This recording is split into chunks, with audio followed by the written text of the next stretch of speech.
Hey everyone, it's Lucas, back with another video. Today's video is going to be going over just a small portion of the technology in the Mazda 3. So I hope I can cover everything, and if I miss something, hey, please let me know. And yeah, we'll go over everything. As you can see back here, it's not really technology, but there's no air vents. There's no seat warmers in the back. You got your window button here and door handle here, and that's about it. Like I said, there's nothing really exciting going on back here. I don't know if you can even turn that on back here. That light is the switch up there, which makes no sense, because if you're sitting back here and you need it, then you'd have to ask the driver or the front passenger to turn it on for you. So I don't know if I like that very much, but hey, it is what it is, I guess. So anyways, I'm gonna hop in the driver's seat.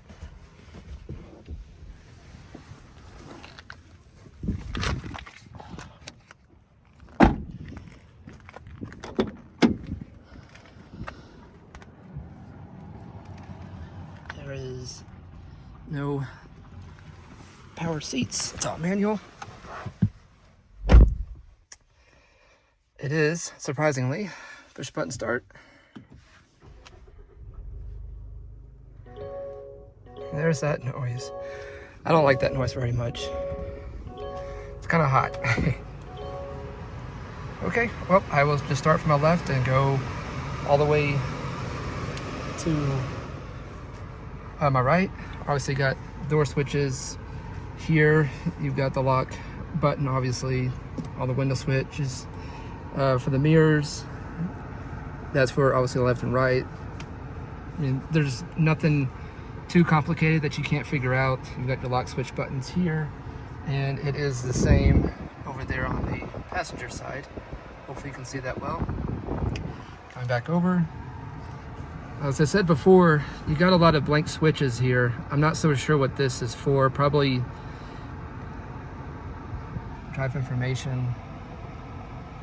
I'm wondering if it has to do with the safety switches. I'm not sure. Traction control off or on. I don't see why you would want that off up here.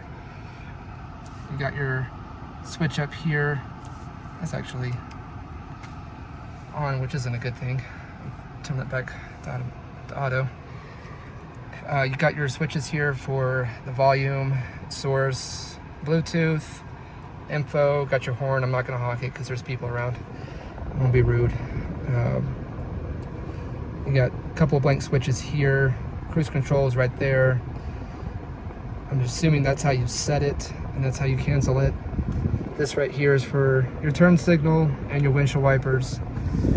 This is where all of your stuff is for your entertainment system. These are your hard buttons right here for your air, which I'm so glad Mazda just gave you just buttons and not the screen stuff. The screen stuff, you either hit it out of the park or you don't. I mean, that's kind of a hard thing to accomplish. So bravo to Mazda. This is all real easy. Like I said before, it looks like you got a couple of blank switches. I'm not sure what that one does. Oh, that turns it off. Well, there you go. You learned something new. Anyway, you've got dual air for the driver's side and the passenger side. I really do like that. There's no place down here to put your phone where you can just automatically charge it. You have to run that through a cord. You got your gear shift right here. It's easy to use. I'll just put this in reverse real fast. That is your camera. It's okay. It's not the best in the world, but it does let you know if there's someone back there. And it will blink, though sometimes I kind of feel like it has a delay in that for some reason. All this is familiar. I love how they put the sport button right here. It's quick, it's fast, it's simple, it's easy. There's no, like, I don't know where it is. I've been driving this car for what, 3.5 days, and I picked up on the first day where this was. So again, this is very driver friendly car. You do got some switches here that I've already kind of gone over. The brake assist, well, they call it the auto hold. That's emergency brake, which I actually had to use today. This knob right here, this is interesting because obviously it controls this right here, which it doesn't really, I guess because it's a rental, they've kind of limited what you can do. And I won't put the music on because, well, copyright stuff. I don't know what this star is for, to be honest with you. It didn't really show anything. Hasn't done anything, so I don't know what that's for. I know I could have just looked it up, but you know me by now, I don't do that. So this right here looks like you could possibly, yeah, that's just the volume button. So if you didn't want to do the volume button on the steering wheel, you can just do it over here. So they give you two options, which I guess you always would have two options. It's kind of a stupid thing to say, but you know how cars are getting. It's just kind of out of hand. This is the glove box, or not glove box, but the center compartment. Get all my stuff out of here. As you can see here, it doesn't really give you a whole lot of options, and I wish I'd known that before I got this car, but it was too late. So I actually had to buy this cord to run my phone, otherwise I'd had no battery. And I just had to go old school and buy a map, which there's nothing wrong with that. But, you know, it's nice to have options. I just wish that Mazda would have given you more than just one. Give us two, you know, something to plug in, your cigarette lighter or something, you know. It's not there. I guess Mazda just believed that it was a bit too old school. So they didn't do that. But this armrest here is really interesting. It obviously you saw it just closed right there. You have to slide it back. Then it opens when you pull up on it. Then once it shuts like so, you just pull it forward and it locks in place. So it's not bad. It takes some time getting used to. It's interesting how they put the AC vents here along with this pattern here, because you've got like the square kind and then you've got some shape up here. So I guess Mazda didn't want to be too bland and boring, so I'll give them credit for that. I've already gone over the rear view mirror. It's manual, so you know, you gotta pull it when somebody has their bright lights or headlights adjusted or misadjusted, excuse me. These control all your lights and whatnot. There's that light, that light. I don't know if you can see that. There you go. This one does door. I guess that shuts it off. And that one does the back light, if I'm not mistaken. Nope, it does that one. So, oh, there we go. So I guess if you hit that button, then that light back there comes on. Nothing confusing about that whatsoever. And this is where you put your sunglasses, obviously. I think you can get this in a sunroof, and that's really about it. I mean, like I said, there's really not much to go over here. This is a very affordable car.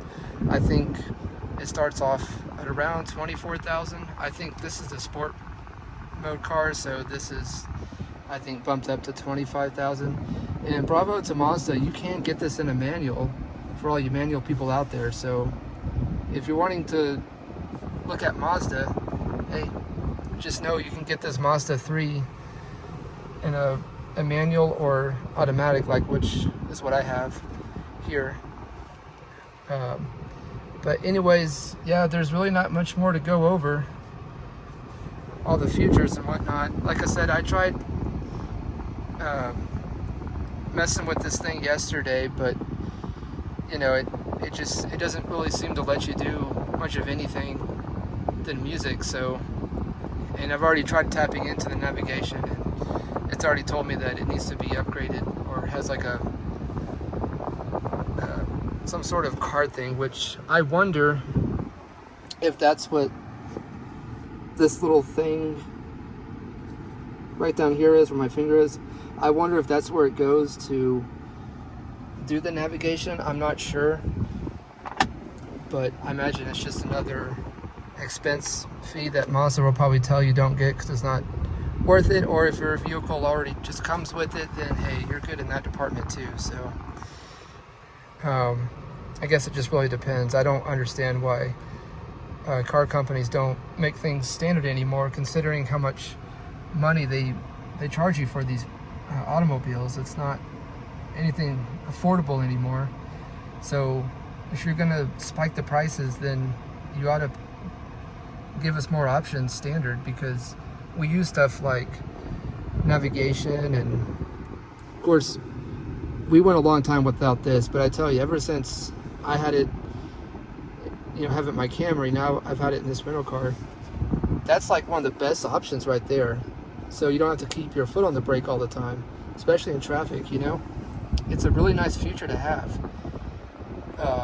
It's really weird because I'm really skeptical about, you know, what stuff does and what stuff doesn't do, and once you start using it, it really spoils you. You can fall in love with it very quickly. I didn't really go over this. That's your AC buttons, your knobs here to control the fan, and I'm sorry if the AC is blowing into the mic there. That tells you where you want it to go. You've got your window defrosters here for the front and rear. It took me a while to find this, but just right over here, I don't know if you can see that or not, where they put it in a weird place, but these buttons right here, they control the brightness of your screen. I guess you can only do it in drive, because when I was driving the car, it let me do it. Well, I wonder if I just hold this down. Nope. I guess it's only when you put it in drive. And this is where your trip odometer thing is. I tried finding that yesterday when I was putting in gas, but I couldn't find it. So I'm having a hard time not only speaking, but trying to get the phone to where that button is so you can see it. There it is. Kind of slick on Mazda's part, you know, just because I guess they didn't want anything showing too much, but it works. I don't know what other options you could possibly get for this car or whatnot, but I'd imagine you can probably load these out pretty fancy. But still, I mean, if you're looking for a starter car and you're on a tight budget, whatever it is, even one of these used is probably a good deal. I think this car is brand new, because look at the mileage right there. That says 4,307 miles. I mean, this is a new car. I was kind of expecting it to be like 2 or 3 years old with like 100,000 miles on it. So that really just caught me off guard. But hey,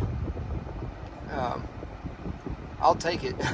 I noticed when I'm driving this car, obviously, because, you know, higher altitudes and whatnot, the engine does kind of struggle just a little bit, but you know, it's expected and everything, but it seems to do well. I don't think it corners very well. I don't think the brakes are the best in the world.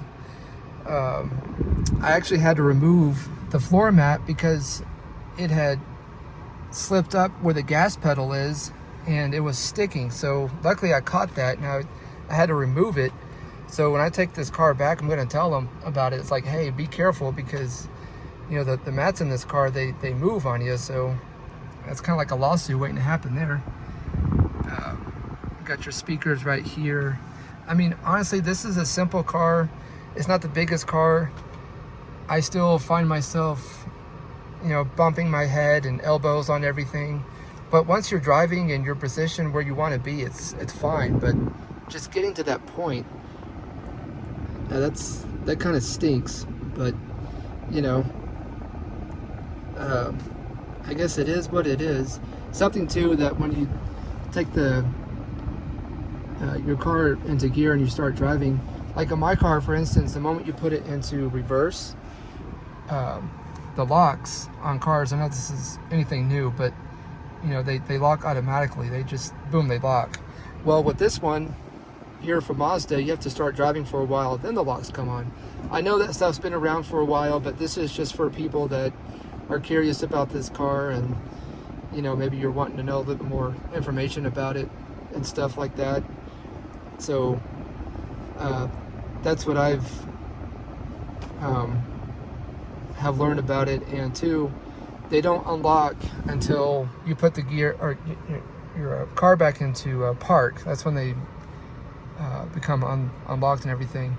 I noticed the key fob. I haven't really explored it very much or anything, but this is your key here.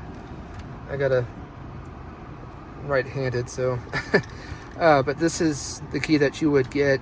I don't know if it can do anything much more than what it is. This is your emergency button, and these are just your typical lock and unlock buttons. I don't know if this is a remote start from the key or whatnot.